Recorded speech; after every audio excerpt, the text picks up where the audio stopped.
Kevin, thank you for allowing us to do this conversation out in public with the community. Welcome to the panel, and take a moment to say hello to everyone here today. Well, thank you, David, and I'm excited to learn more today. I learned a ton on our first session, so really I want to thank the other panelists in advance for me being able to steal all of your trade secrets and put them into good use. Well, thank you, Kevin. I appreciate that. Let me introduce the panel now. Turn your attention to the screen. I want you to see these folks, and then I'm going to bring them on and have them briefly say hello before we get into Kevin's questions here. So Ben Shenk, who you see here on the screen, is National Sales at Summit Direct Mail. Now, if you were with us in that first session, you might remember that Mike Robinson, who we identified as the champion, if you will, that's a very important concept that I need you to know if you're wondering how to do this successfully. Go back and catch that first episode if you missed it. But he partners very closely with Mike Robinson inside of Summit to offer OptiChannel services, OptiChannel campaigns to their clients. And so Ben is very focused, along with Mike Robinson and John Barber and 200 other incredible people there at Summit, in providing a really incredible set of services to their clients. They've grown very rapidly to over 50 million in revenue. Ben's background is in print logistics. He started in print logistics in 1995. In 1998, he started working with John Barber and actually prospected into and then sold into 7 of the largest credit card issuers in the country. And since then, his career has skyrocketed. I've seen him do amazing work in a number of verticals: financial services, nonprofit, and many, many more. Ben, I'm honored to be able to call you a friend, but even more grateful that you've joined the community today to share your insights with us. Are you ready, my man?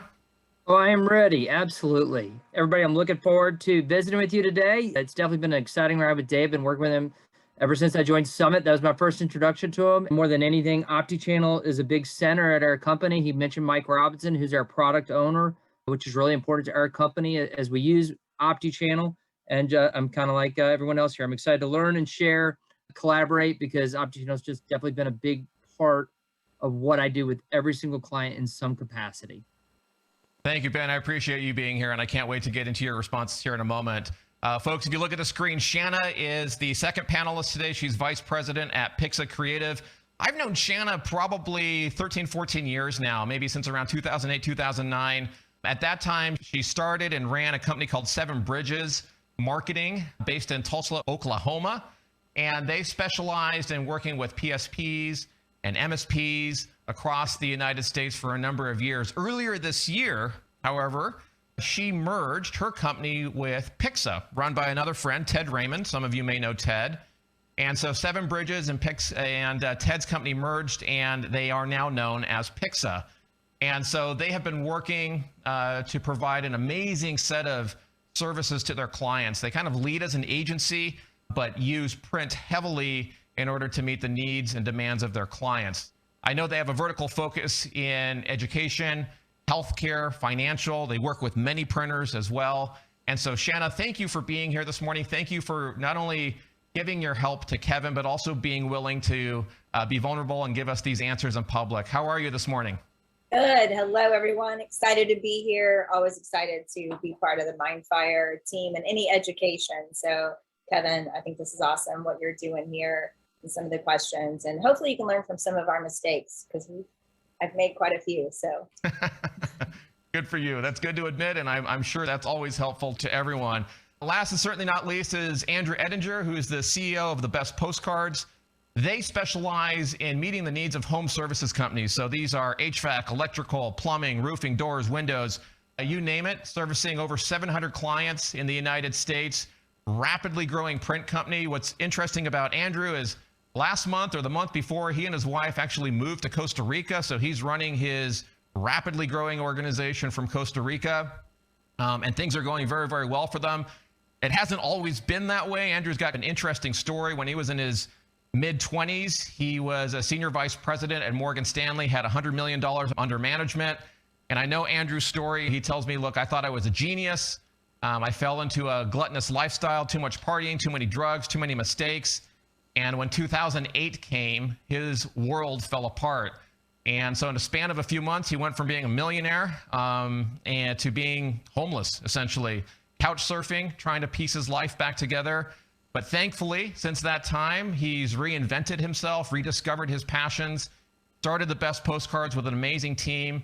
How he did that is a story for another day. But Drew, I want to thank you for joining us from Costa Rica. How are you? Yeah. There you go. I am excellent. I appreciate being invited to this panel. And like Kevin said, here to share anything that anybody wants to know, because it's a small, tight-knit industry. And I really don't believe that we're competitors. We need to look out for each other. There's just too much work out there.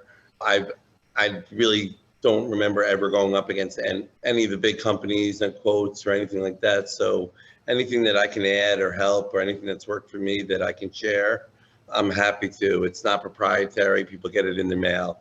So whatever we can do. Wonderful. And I saw your note there in 2001 is when everything fell apart. So forgive me. Thank you for that clarification. Let me do a quick reminder here, folks, that this is session 2. If you missed session 1, that was the first session where we started talking about how organizations take their first step into OptiChannel. If you missed that, drop your email in the chat, Zoom, LinkedIn, Facebook, wherever you're seeing this, and my team will go back after this session and get your email out, and we'll send you the link to that first session if you missed it. Okay, we had a great panel. Mike Robinson from Summit, CC Smith, Toolbox Studios, David McNerney from Think Patented.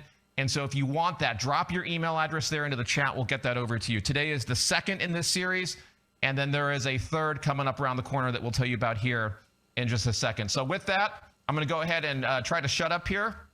What we're going to do now is I'm going to address the first question actually over to you, Kevin, because in our session roughly, two weeks ago, we covered a lot of ground around how to get started, how commercial printers start this process. And now that it's been 2 weeks, you've had plenty of time to put this into action. And so I'm curious, two things. What stood out to you from that first session? And second, what changes have you made in your organization? Yeah, there was, many takeaways, but I think if I boiled it down to a couple that really stood out to me, one, as you mentioned earlier in the conversation, having essentially a champion within the organization as opposed to 10 quarter champions that are kind of just 1 foot in. So that's something that I've already begun working on, figuring out exactly if that person exists within our organization or if I'm going to go out and try and hire someone to really bootstrap some of these things. And then secondarily, I think which is what's going to lead into today a little bit. I was excited when CC mentioned that pricing in particular this is not a commodity race or a race to the bottom, or it doesn't have to be. It's really more of a value-based consultative sales process in which our company is pretty good at doing those things. So I felt confident that we're going to be able to make that transition there. So the immediate steps that I've taken, as I mentioned, we use entrepreneurial organizational system called Traction. And so this quarter I have some rocks around OptiChannel marketing and to really essentially create the business plan, and so that I'm ready in 2022 to roll it out and go. Awesome. So today's discussion is focused specifically on marketing and selling. And before you start digging into your questions, I'm just curious so that everybody has kind of an idea of where you stand right now. How are you marketing and selling these services right now? And are there any specific challenges that are kind of bubbling up to the surface as you've tried to do that? Well, the short answer is we're not doing it very well right now. So that we're primarily traditional print salespeople who are good at selling direct mail, but are not very good at understanding the campaign aspects and how to really create a full drip and how to tie direct mail to other channels. On the other side of it, we have people who are good at selling digital, but have no clue about traditional or direct mail. So we've been really almost two separate efforts that are competing with one another. We're using disparate technologies. We're using Emma a lot for email marketing for our clients. Then we use Fusion Pro and some different things for the direct mail, even on the VDP side. But recently we've started to partner with MindFire to roll out our own campaigns using OmniChannel, and we're seeing good success there. So That has been, at least to open the eyes of other decision makers in our company, of the importance of making this shift. We've tripped over ourselves a number of times. And again, I think a lot of it, looking back, was not having a person to grab this, become the subject matter expert, and own it end to end. So Kevin, let me turn over the first question to you, then go ahead and tee that up to the panel. I think we're going to go Andrew, Ben, and Shanna in that order. So Kevin, take it away. Great. Thank you. Let's just kind of pull it way back here. Help me first by taking me through how you've identified your target markets. In your experience, which verticals are the best for OptiChannel marketing? Which ones have you found you should avoid? Or is that the way you really got rolling in this, is picking a couple verticals? It's interesting, and it's definitely evolved. We decided from the beginning that we weren't going to go the route of advertising digitally for direct mail sales, and that outbound calls were not going to make the relationships that we needed. So we kind of found the publications, the Bibles to each industry that we liked, the HVAC companies, the home improvement companies, high ticket item people who have to advertise consistency. And we paid to have that publication, their Bible, polybagged every single month with our 8.5 by 11 as an outsert, explaining what our model is, explaining that we're not a direct mail company, we're a consulting company, explaining the data and the analytics that are involved, and the matchback reporting and the level of transparency, and explaining that we're more the top of the funnel that helps the bottom of the funnel at the end. And we basically laid down the groundwork for who is our client and who is not our client. So when we're speaking to somebody, about 80% of the clients who call, and it's all inbound traffic, are already qualified to what we're offering and are already committing to long-term trial processes, as we don't put anybody on contract. And we have a long sales process as opposed to the short sales process. Really getting highly involved with the client. As you said, it's not about money. We'll spend an hour finding out everything about their business, their capacities, their incomes, their advertising spend, what layers you're using, what layers you're not using, whether they're being efficient. And that's all just to set up a second phone call where we take their data and we provide them with analytics like 3D heat maps and who your typical client is. And by the time we're done showing them their clients and their existing clients and the radius mailers and the thank you cards, the conversation kind of ends with, can you send me a proposal?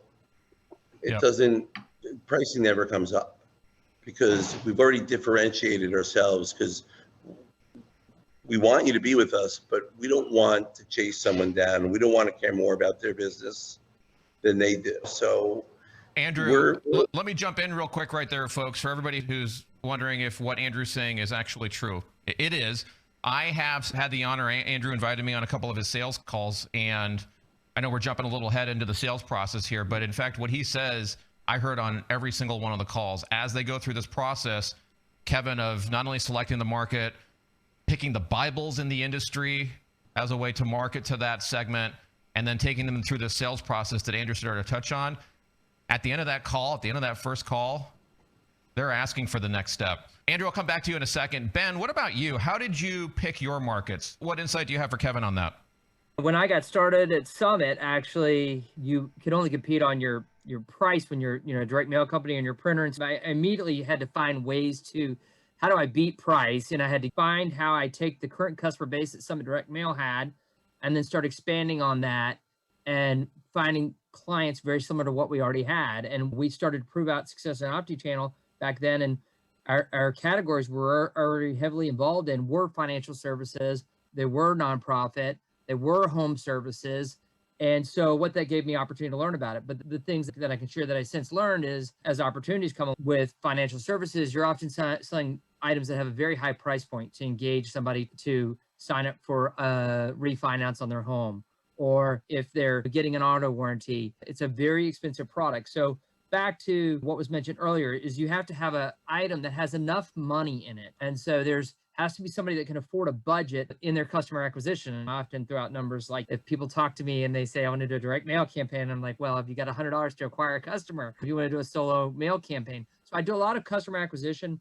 And the areas that have always challenged me a little bit, I do see in the nonprofit sectors that you're very challenged in the nonprofit sector with people who are very protective of their donors and possible donors. They're very afraid that they're going to alienate them through multi-channels. And I'm sure you'll hear different arguments over time, but it's always an area that I've always had to tread very lightly with any customers in this segment. Very conservative base of folks work in that space, and they are very protective. So anything you do, you typically want to do very slowly with those guys and not make big changes and introduce them. But that's where I've typically used it and how I've integrated it with our client mix over the years here. Shanna, what about you? How did you go about identifying the right verticals to work with, and what insights would you have for Kevin around how they could do the same? Sure. Well, I'm a little bit unique that one of my top verticals is people like you guys, PSPs and MSPs, where we help them self-promote themselves or work with them with their clients, which has given me a lot of experience in a lot of different industries. But what we found, education has been a great one, casino and gaming, nonprofits, as mentioned, manufacturing's been a good one, and then a lot of business services. And like Andrew and Ben have said, it's that higher ticket item is where you'll have most success in offering the omni-channel, and people that care about the results, that care about their data and they want to improve their data, we find have been the best clients and the best verticals to go after. So that's been the success for us so far. I'm seeing a lot of good chatter coming in here in Zoom, LinkedIn, Facebook. In fact, one of the most common things is, wow, Dave, you look really good today. I don't know what that's all about. I guess I don't usually look this good, or that is what I'm seeing. So thank you, John Miglausch, my friend. You always look good. Thank you for inspiring me to do the same. Kevin, let's go ahead and move into the next question then. And I think you want to dive into a little bit more detail around what's actually working for them in marketing. Is that what you want to know? Yeah, Drew leaned in a little already to this answer, but what type of self-marketing are you doing to promote this? Just talk to me about your top 2 or 3 strategies to start to get people on the line. So I actually started doing omnipresent marketing for myself, more to make me an authority in the field, so that when I do speak to people, I have a legitimacy behind me. So that's really opened up a lot of doors for us. But networking is getting inside of groups. I don't do big shows. I don't do shows where there are 5,000 other vendors or anything like that. But tight-knit groups in the industries I work in, they exist. And that and the print advertising that I do every month in these same magazines, no matter what the vertical it is, along with my social presence, is really, it brings everything to me. We don't make one outbound. We close 20 accounts a month. We don't make one, and our average account spends $10,000 to $20,000 per month and runs every month for the entire year, not on contract. So it works. Amazing. Ben, what do you do? What does Summit do?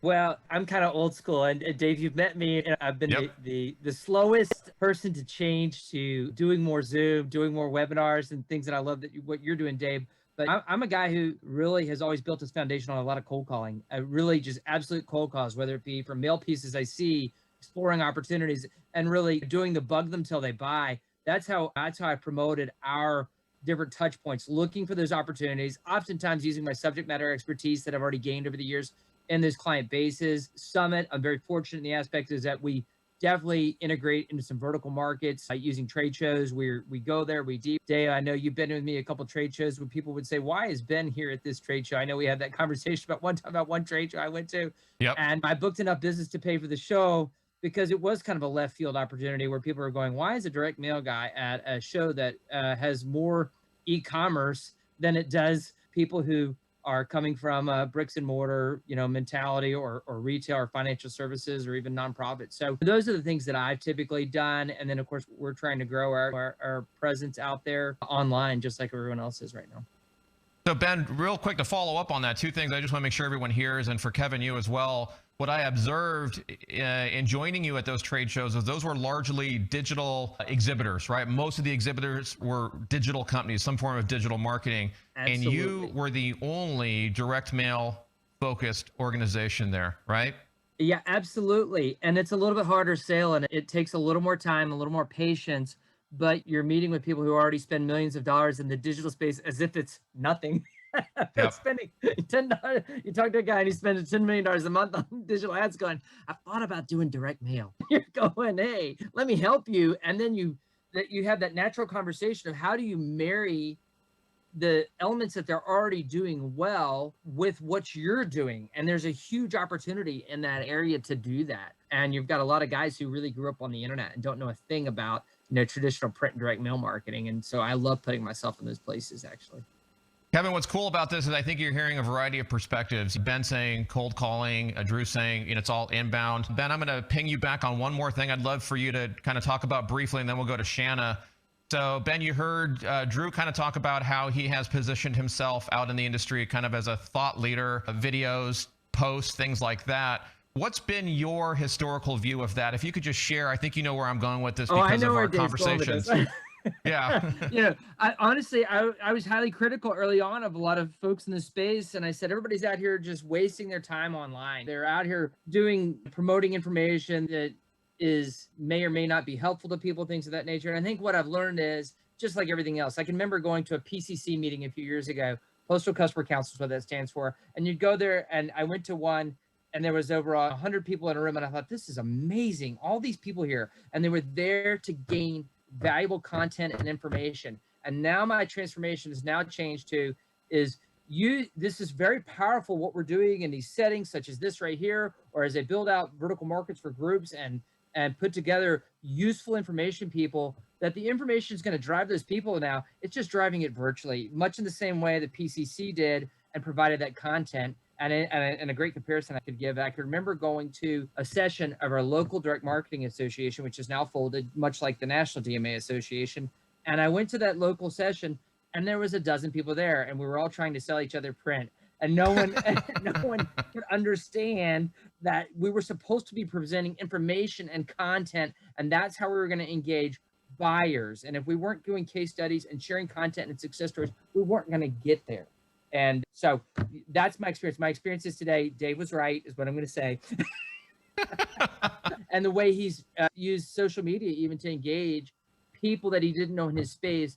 And I think we're all headed in that direction, but I'll always be cold calling because I love it. So you're not going to stop me from that one, but I'm going to use that social media Attaboy. channel more and more. Attaboy. Keep it going. Yeah. Shanna, what are your top two to three strategies that you employ from a marketing perspective that you'd like to share with Kevin? Yeah, I think over the years, there's been three areas. For me, I'm a firm believer is you've got to drink, for lack of better words, drink your own Kool-Aid, eat your own dog food. And through doing that, you strike the conversations because you can make it very enjoyable and different how you're approaching them. So do it for yourself and do it well, learn from that. And that's gotten us a lot of leads in the past. Associations, networking, Ben and Andrew mentioned, that's been huge. Word of mouth and just being part of the different associations of the target markets and verticals that we work with has just, been great for us. And then even hosting our own events, doing really fun, entertaining, but educational events to really position us as the credible marketer. And those spaces have been the three big areas that have brought me all my clients and leads. Kevin, you have an incredible facility there, which I've had the opportunity to see. I think that would be, and I think you already do lunch and learns and things like that. But I think that's a big opportunity for you. Before we move on to my next question for the panel, Kevin, do you want to follow up on anything anyone said there? Yeah, no, that was really helpful. I just got to try and figure out how to do all of it. Yeah. Awesome. Panel, in our last session, Cece Smith from Toolbox Studios, I mentioned her a second ago. She said something that really stood out. I know it stood out to Kevin and it stood out to me as well. She said that many printers make the mistake of targeting the print buyer when trying to sell OptiChannel campaigns. And she virtually said that's the kiss of death. So I'm curious, let's go Ben, Andrew, and then Shanna. We'll start with you, Ben. Do you agree with her? And if so, who are you typically selling to? Yes. So I would say I tend to agree with her. I have oftentimes, I guess, failed miserably with the traditional print buyer. With direct mail, it's always like that race to the bottom we always talk about from a pricing perspective. So typically someone who's been hired with the mentality of being a buyer is only looking at the cost of your goods. Our biggest successes are usually people have a little bit bigger picture of it, and they're looking to understand is what's the value I'm going to bring them, and is that value, is it more customer conversions, is it a higher ROI on their campaign? So oftentimes my biggest successes are with the CEO, they are with the director of marketing, the chief marketing officer. It's a person who has some power to integrate the digital channel with the direct mail channel oftentimes. Whereas my biggest struggle for me when someone's sole job function is just to work in commodity purchasing, usually a big challenge for us. There's always those opportunities out there, and we do some work in those spaces, and I'm never going to say, no, we're not going to look at it, or we're not going to try it, because there's sometimes fit for your company also that you're very competitive on. For whatever reasons, you've got a competitive advantage using traditional. But I think that as you migrate towards more multi-channel market, that becomes more and more important for the growth of your customers and your company, is to be looking at those multiple channels as a part of it. So you've got to have somebody who can get beyond that. So. And Drew, I think for you in your organizations, you're typically dealing with the business owner or the business leader. There isn't per se a print buyer in those organizations, or is there? What's kind of your view on this question? No, there aren't print buyers. We are dealing with the individuals, but we get approached with RFPs and RFQs and all that, and we don't even look at them. It's got to be all about relationship. I don't want to have to sell somebody twice. I want to be able to prove myself out, and then have them become a part of the family, be part of our ecosystem, and then go on to the next client while giving this one the best customer service. So we're not a one-off printing company. Like Ben said, there's certain things I'm not going to ignore. If somebody wants a million pieces, like I'm going to look at it. But besides that, unless you fit our model, we don't want you as a client. And I hate to be blunt about it, but we'll let you down and you'll let us down, and let's just save each other the hassle. And Drew, not to humble brag for you, but that approach is growing you 15, 20% month over month. Is that true? Yeah, and one thing back to what Kevin had originally talked about, I'll tell you the thing that started my business is LinkedIn, actually, and it was making a couple contacts, and then within a franchise group, it's one of the largest health industries groups in the country, thousands of clubs, and it was just by taking two contacts and then looking at their mutual friends, and then sending an email to their mutual friends with the two contacts name in the subject line. And by the time I had 10 of them, it was easy to get the other 120 of them, because my list was growing and growing and growing. So that was really a good situation for us. What was the other part, Dave? Yeah, the approach, which I see resonating with some here in the audience, of saying, hey, if you fit our model, great. If not, we're not the best for you, is resulting in 15 to 20% month over month growth. And I just wanted to verify if that's in fact true. And the thing is, I ended up, because of the COVID, for a period of time, we weren't able to service that account, and we really had to start over. And I mean, I would say 14 months ago, we might have been doing 500,000 pieces, and today we might be doing 15 million pieces a month. So every month over month, we are growing. Shanna, what about you in terms of how CC positioned this process? And I think you have a unique view, both in terms of selling it yourself, as well as helping print service providers do their own marketing. So how do you view this idea of not selling to the print buyer? Yeah, well, I 100% agree with CC. If you're having the conversation with the print buyer, you are at the conversation at the table way too late. And you really need to be working with people that have the vision, that are creating the campaign, and really care about the return. And it's really fun to watch, especially working with BSPs, print reps that have been selling and been very successful for years and years. It's a totally different conversation. And MindFire, you guys have done a great job on helping. What are those questions and things like that, and identifying things that matter. And it's really fun to watch the print reps, and even some that have been in the industry for 25 plus years, go in and have this conversation. And I tell them the worst case, because it's a different question. Worst case, you're going to walk away with that consolation prize of, here, you can have my print, but you're not being beat up on print specs and price and things like that, because you're really talking about what are their objectives, what do they hope to accomplish, what have they been doing that's been successful. Having those conversations about that acquisition cost, the lifetime value of their customer, and data conversations. And it's not about print. It's not about direct mail. Yeah, 100% agree with her. You've got to get to the ones that are creating the campaigns. Kevin, go ahead and fire away your next question. Sure. Thank you. So let's just assume that I get Firespring's marketing dialed in and we're generating plenty of leads. And now I need to activate our sales team to go out and meet with these prospects. What is the best way to educate and empower a print-centric sales team as we transition into OptiChannel marketing? Or I guess the follow-up to that would be, is that crazy? Should this be someone who is outside of the print world today, isn't necessarily leading with that as their background? Shanna, let's start with you. What do you think?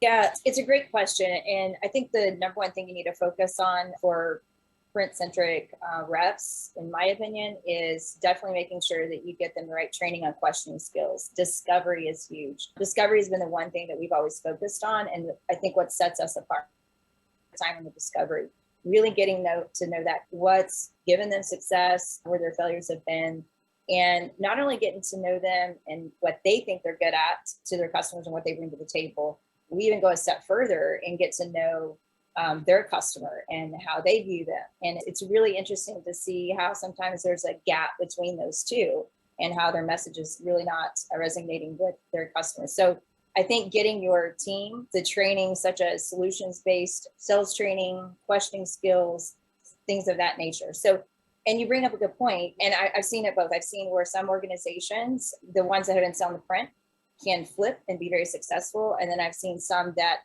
they've just really struggled and they've had to bring in some new reps to kind of back those print reps up that are experts in kind of that different sales. Ben, I'm going to go to you next because I know you so well. You crush it. So I think there's two angles here. One is, what do you think is different about you and your ability to sell OptiChannel along with print? That's the first part of the question. And then the other part is, I know you've seen other sales executives in Summit who haven't been able to do it. And maybe you can contrast those two aspects to give Kevin a little insight. What are your thoughts? I think that I was fortunate enough when I first came on to Summit that you met my coworker, you talk about him, Mike, and our owner, John, and very forward-thinking individuals.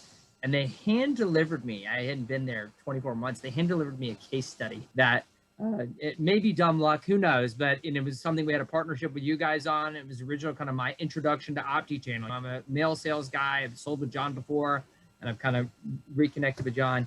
And I get this powerful case study, and it worked.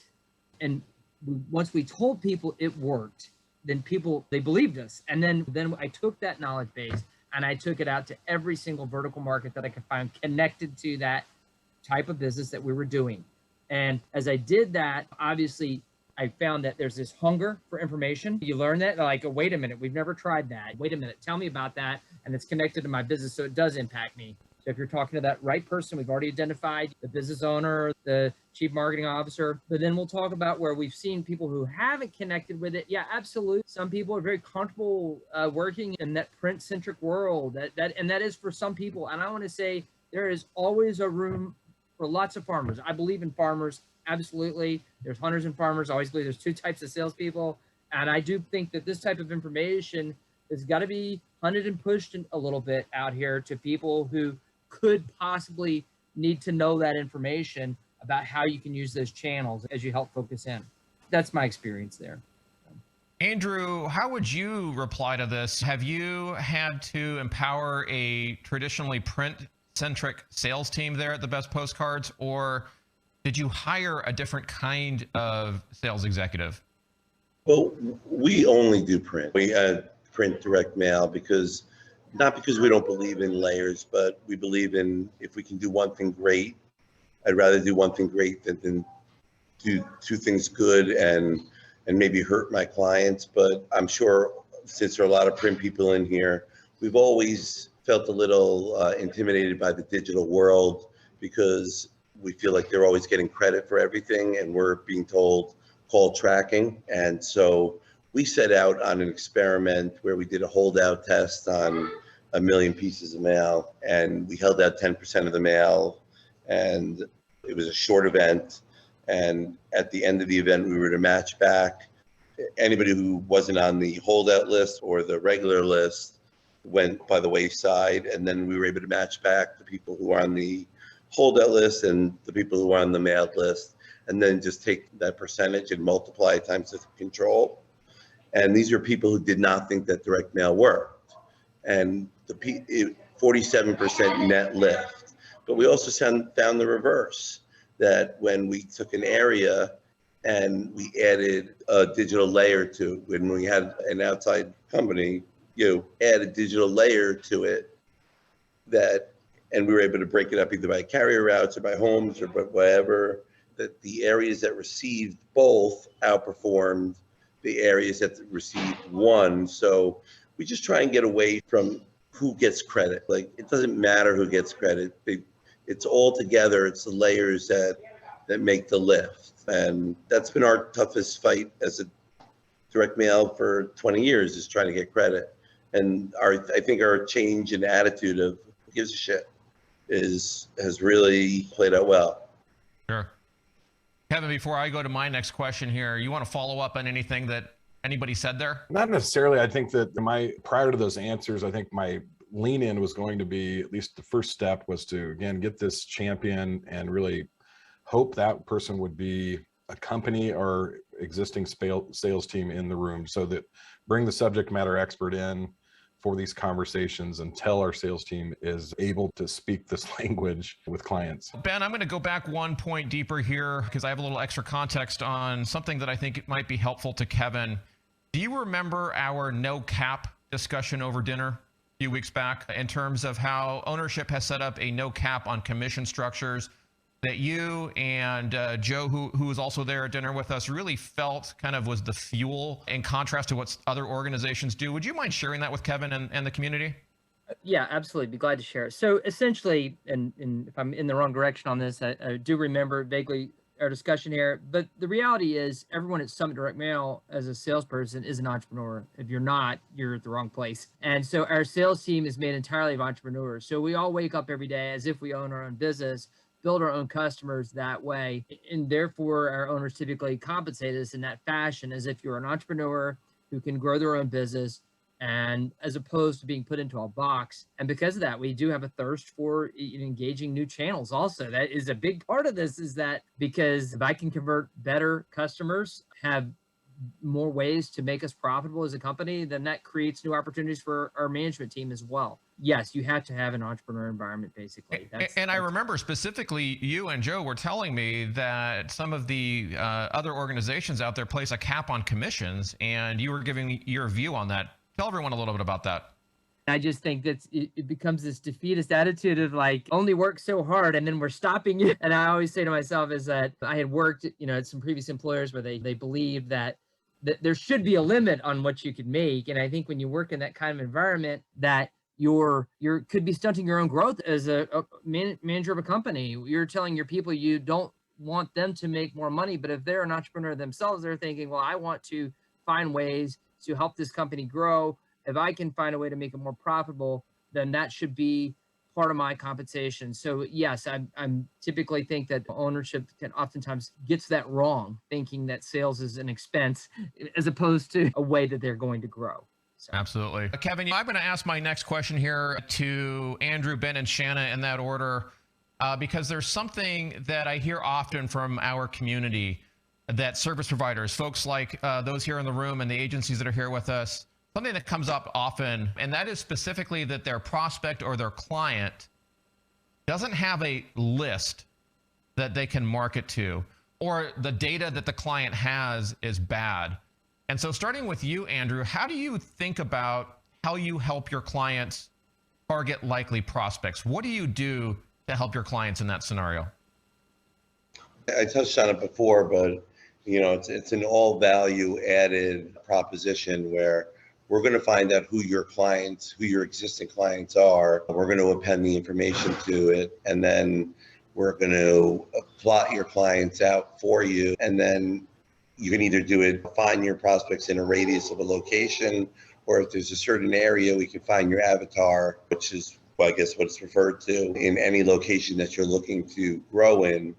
Ben hit on something earlier about finding that client that's going to the repeat business or the large ticket item. And those are the two things that we look for. People who can consistently need either a larger ticket item or are reliant on repeat business. And when you get someone with repeat business, you need to mail to your customers every month. We tend to forget that if we can keep the data right and update the lists and remove the prospects and dedupe and hit the clients in the right way, 75% of your business in the industries I deal with come from your existing clients. They have to be hit in a different way, not in a sales approach way. Educating in content, never self-promoting, and just knowing that it costs 5 times more to acquire a client than it does to keep a client. Sure. So Yep. that's Ben, it. Ben, what about in your experience, how do you help clients identify who to target? I hear Andrew saying, look, we help and coach our clients around investing more in customer marketing. What's been your experience? So one of my first thoughts is probably going to shock. The first thing that jumps to mind is that I would rather see my clients market less people and spend more per piece to get higher conversions. So, and that's a very hard thing for a lot of folks to wrap their arms around and say, I want to mail 10,000 people because I think I'm going to get a 1% response. And no, I'd rather see you mail 1,000 and get a 5% response, because somehow magically you forget about what it cost to mail 1,000 pieces. All of a sudden it became especially when 90% of your budget's spent on postage anyway, and you're going, that's something we can't get back, the postage. So, but as far as helping them hone in those data models, yes, we look at who their clients already are. We could do a lookalike model. So we can actually say, look, we could build a model for you, work with one of our data partners. We don't typically broker data. We bring in really good data partners. I've got a bunch on speed dial that I'll readily kick to, that I say, hey, this is the data side of it. I want to be a champion for my customer on the data side is what I do. I want them to learn simple things. Like for years, I've seen clients that they're mailing 100,000 pieces, for example, and they'll say the response rate was 0.5%. And I say, okay, where'd you get the data from? And they name off just one company. And I say, yeah, but what are the sources of the data in those 100,000 records? They didn't just come from one source. They may have been one company that you bought them from. What are their sources and where are they building their names? And that's a very simple concept I try and share with my customers so that they understand the best way to start honing in those data sets when they're refining them. So you start with who they're marketing to, and then you start testing in new sources based on what their clients already look like. Shanna, what about you? How do you help your clients figure out who to market to? Data, I love this conversation. And we all know it's garbage in, garbage out. And I always tell printers especially, it's kind of like back in the day on their plates and negatives. So here it's like to help them with their data. I'm really big fan of that partner. So like to Ben's point, really having them take a look, and they got to start somewhere. So be that person that holds their hand, walks them through the process, do those lookalikes or business profiles to see where have they been successful, what are the attributes of those customers, so that you can go find people like them. And if you really work and hold their hand, and it's not an easy job, honestly, the data is the hardest part. But if you don't have good data, your campaign is going to fail miserably, and we all lose. So you lose the client, they lose their faith in the whole OptiChannel marketing. So be that Ben pointed out, get some on speed dial, some data sources. And I've worked with a lot of bad data companies, and I've worked with a lot of good ones. So find those partners that are going to help you with that data and understand where data comes from and the different sources. I think that's, it took me a while to get there. And had I spent a little bit more time in the beginning understanding the data, I would have gotten there faster. So something to really focus on. I know you've got 2 really important questions here.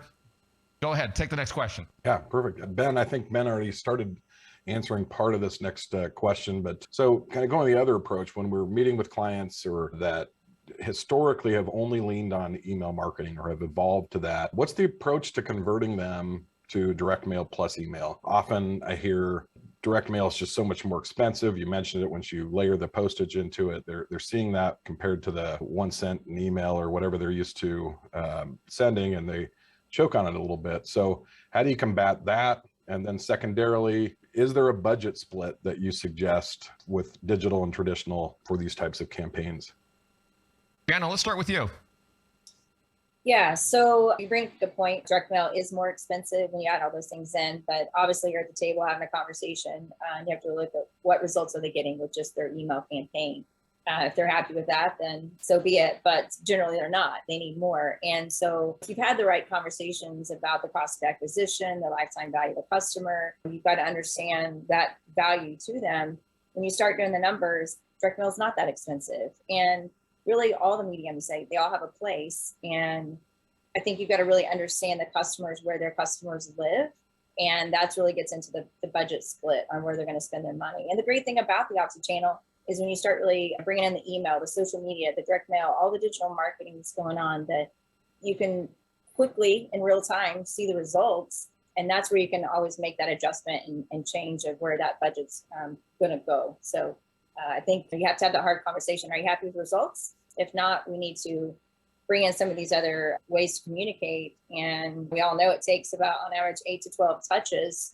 And you've got to basically be where your customers are. And in this day and age, it's right here. Everyone's connected to their phone. And so you've got to make them understand they've got to be top of mind. They've got to show up in all these different places as people are doing their own research in advance and deciding what customers they're going to work with. So, Ben, how do you navigate this? I got to hear a little bit of it when I was with you at that trade show, the one we mentioned earlier, where there were mostly digital folks. But how do you deal with that objection? Folks say, oh my gosh, direct mail is just so much more expensive than these glorious digital channels. What's your thought? Yeah, so I've been fortunate enough to work with folks who you meet and you say they came from a digital world, and you say to them, have you ever thought about mailing? I say, how many records you got? These digital guys have millions and millions of records. And I say, have you ever thought about mailing any of those records? And they say, no, that's interesting. They're already hitting with email every day. And then she just talked about the 8 to 12 touches. And obviously you don't know what that line, every customer is going to be a little differently. Which touches work the best? Do they need to get some sort of text engagement? Do they need to email? Do they need to display ad? You don't know what those are. You have to test for every client.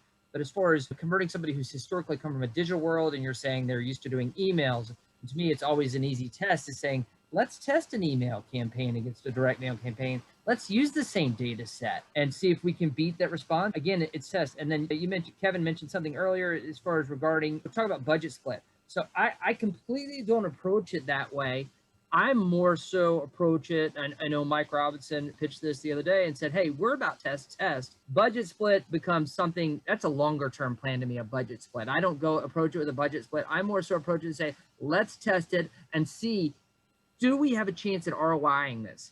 If we have a chance at ROIing it, we're going to refine that budget long term. Maybe in the early stages, you do have a test budget, but usually the testing budget is not what's going to break us. It's does it fit our budget long term for the ROI?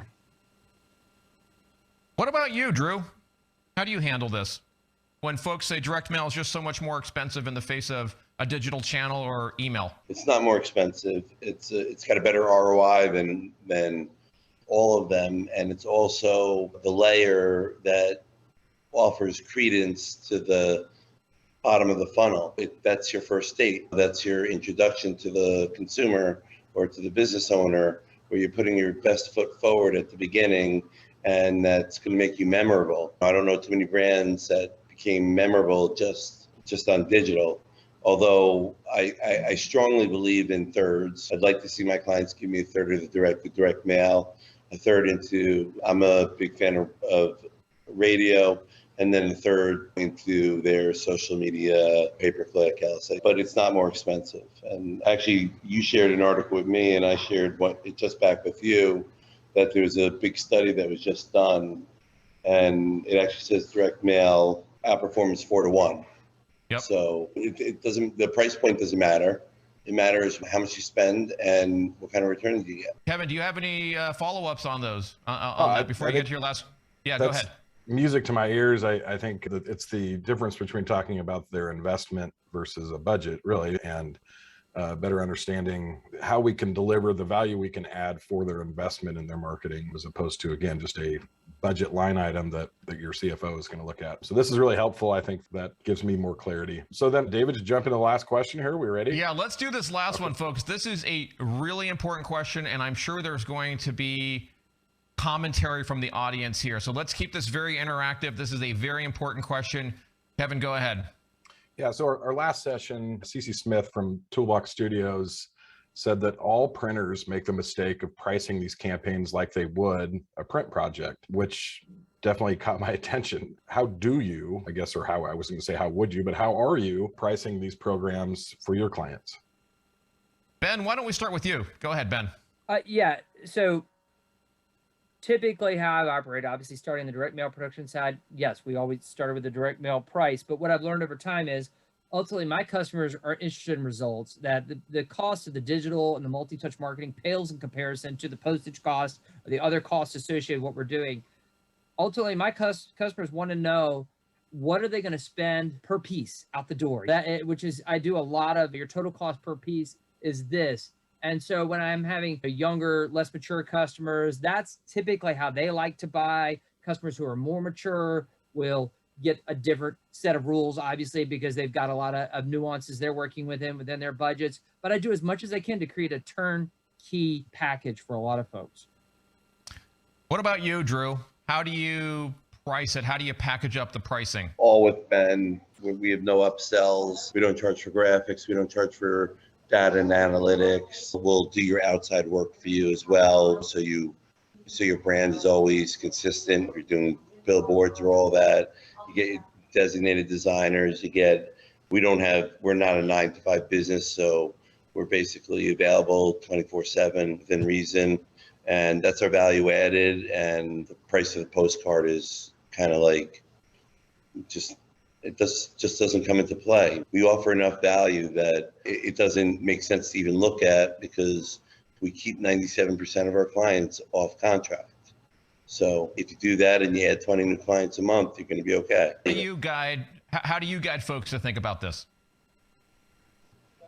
I'll admit this is an area I really struggled at in the beginning, would not charge enough, and was afraid that they couldn't justify that upsell, those extra expenses, because they were so used to spending X for their direct mail. But it's something I learned over time. If you're asking those right questions about their cost of acquisition, the value and things like that, you can really start doing the math. And it's like, it just takes like one new client or two new clients to pay for the whole campaign. So where I started selling campaigns way too cheap, and learned over time how much time you put into building them, whereas a campaign I might have sold for $12,000, including the direct mail many years ago, that same campaign, almost everything I did, we can sell for 50 and 100,000, and we're not doing anything different. But it does take a lot of work. And yeah, so that's a mistake I think many have made, is they're afraid that to go ask the company or the customer for X amount of more dollars to add all these other features to their direct mail felt like a tough conversation. But back to, if you understand the customer who you're working with and the value and what's it take to get a customer, it's a different conversation, and they can justify the extra expense. Kevin, go ahead. I'm sure there's something there that you want to dig into. Well, yeah, no, I think it's really helpful. I think we have a small, I would say, boutique agency within our company as well. And so that part of it's been a real struggle, because when we're so it's all about billable hours on that part of our business. And so having strategists involved and even data mining and some of those different things, it's really ingrained in everyone to bill for every touch and for as many minutes as we can in every single day.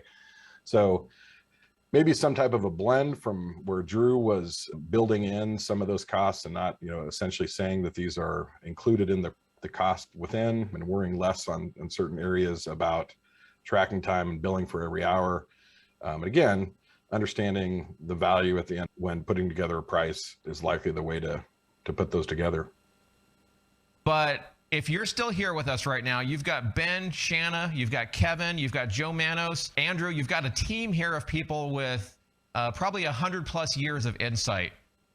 I'm going to throw one to you, Ben, that I know I'm hearing a lot these days, and it came in advance of the session. So Ben, I'll throw this to you, and then maybe Kevin, I'd love to hear your thought as well. How are you dealing with the perfect storm? That's what the question says here. Paper shortages, staffing difficulties, and postal delays. How are you selling through this? Ben, let's do you, and then Kevin, I'd love to hear what you think. At Summit, we're fortunate. One of the things that we use to work through this is actually we're very financially sound as a company. And I do know I've got vendor partners who supply different things to me. And you're definitely seeing preferential treatment be given on paper to companies who have stronger cash flow as opposed to companies who don't have strong cash flow, where the paper suppliers understand that.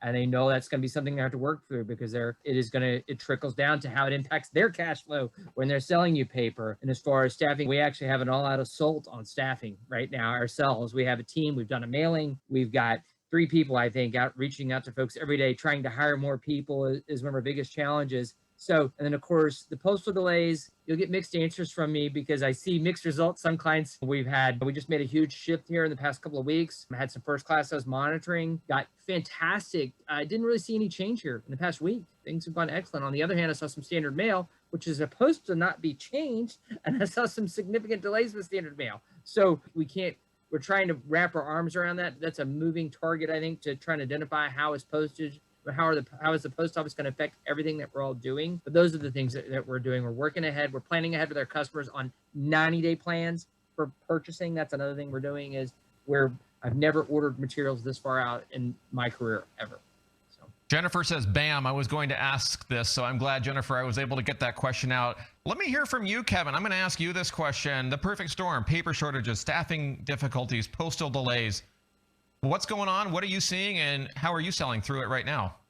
Yeah, much of what Ben just mentioned, I think we're ordering paper way further out, limiting options for clients, frankly, which I'm glad to see happen anyway. If you give them 10 options, they're going to pick the first or the 10th. So giving them 3 options and different things so that we can build up a stronger inventory to be able to react. But the staffing has been a real challenge over the last 12 months, especially for some of our offset presses in particular. So we're continuing to make the shift to more and more digital. We're shifting more, looking more and more into inkjet tech at this point in order to alleviate some of the need for the craftsmanship and for some of our offset equipment. But then more on our software side, this work from home has changed our world. And so we have software engineers, for example, that if they're going to work from their kitchen table, they may as well make an extra 5K and title bump and go to the next guy. So we spent a lot of time building our company on culture, and it's been hard with not having everyone in the office to maintain that culture and keep people engaged within our organization. So that's probably our biggest challenge throughout all of this, has been just keeping the boat full with talent. Yep, makes sense. I see a great question here from Bob. Bob, I'm going to throw your question at Ben and then Shanna. But Ben, let me throw this question from Bob at you. How do you find clients sophisticated enough to understand the value of OptiChannel marketing? That very good question. I think oftentimes that obviously the millennials, they're going to get it instantly. With the more mature clients, I really don't necessarily get into the understanding the nuts and bolts. A lot of the systems that we use, I can't work them. That's a very honest answer. I stay focused on the results and what comes from the results, and try and stay in those vertical markets that I already know, so I can share that relevant content, because a lot of the owners, they're like me. They don't understand. I mean, I'm going to turn 50 in a week, Dave, so I'm going to go ahead and tell you where it's at. Maybe 13 or 14 to me. But you stay focused in those areas that and you focus on selling the results. They don't care how it works. Most of my customers, it's the last thing. They don't understand the technology. They don't want to work it. They want you to do it for them, take it off their back, and make it work and get some results. That's what you see. Yep. Panel, if you have a response, I can see you. So raise your hand if you want to jump in there and answer that question from Bob, if you have any additional insight. I'm going to move to the next question from Jeffrey. And maybe, Ben, I'll throw this back over to you as well. But Jeffrey is saying, will someone give an average sell price for a typical OptiChannel campaign per record for 1,000, 5,000, or 10,000 pieces? Ben or Shanna, you want to throw anything in? Ben's shaking his head. Shanna, what about you? I'm going to throw a number out for starters. But this doesn't tell you what you're getting. If postage is going to cost 30 cents and there's small quantities, I don't have a problem saying 25 cents a record to somebody, but you're probably going to get a very different answer, because there's probably going to be a setup fee associated with your campaign. And you're going to be spending in the thousands of dollars to do your initial setup. So that's really not accounted for in any of that, and depending on what channels you're using. So I do a lot more higher volume campaigns. I'm guessing Shanna's going to have a little bit better answer there. So, Shanna, what do you say? Yeah, I mean, we do lower volume. Back to, I'm trying to remember which panelist said, like, I think it was Ben, I'd rather do less, send out less, and do better pieces, get that higher return than large quantities. So we're definitely lower volume, but you have the setup costs. So the print actually ends up being almost the smallest piece of the campaign. But it all goes back to the pricing. You have to look at what all the channels you're going to use. And so if you're doing email, got your landing pages, you're doing some social media, you're doing some ads, all these things, that's going to determine the price. And this is an area that, man, it's just been over time learning where to price these campaigns. And at the end of the day, it's all about the time that it takes to put it together. So they're all different. And I mean, people ask, well, how much we're going to pay? Well, it can be anywhere from 5,000 to 100,000. That's a big answer, but it just all depends on the size of their data, what all components are going to go in it, what parts they've done themselves, what parts we're going to do. So I know it's a tough one to answer. If anybody needs help with that, let us know. MindFire team, please drop that URL for folks to schedule some time to talk. I'm going to read a comment here from Kevin that I think is useful. Kevin is saying that being a printer on the east coast of Canada in Nova Scotia, web rolls are 4 months out. Sheet fed is not so bad. Newsprint is 4 months out. And that it's a very challenging situation. Yep, Kevin, we hear that from a lot. We hear that from a lot of people. Larry, understand that you need to go, no problem. Jeffrey, thank you. I see Andrew's note there. Larry saying that the thing that stood out to him is having great data, having a great data partner is important. Okay, great, good. Brian says, I've never seen anyone use a head in the hole Zoom setting. I guess that's you, Drew, head in the hole there. I don't know how to do that. But Brian, I haven't seen that either. Andrew is an original. Doug is saying what stood out to him is don't be afraid to add value and charge for it. Yep, that's absolutely true. Thank you to all of you who are here. We appreciate your time, and we hope you have a wonderful rest of the day. Have a good day, everyone. Bye-bye. Thanks, guys. Thanks, everyone.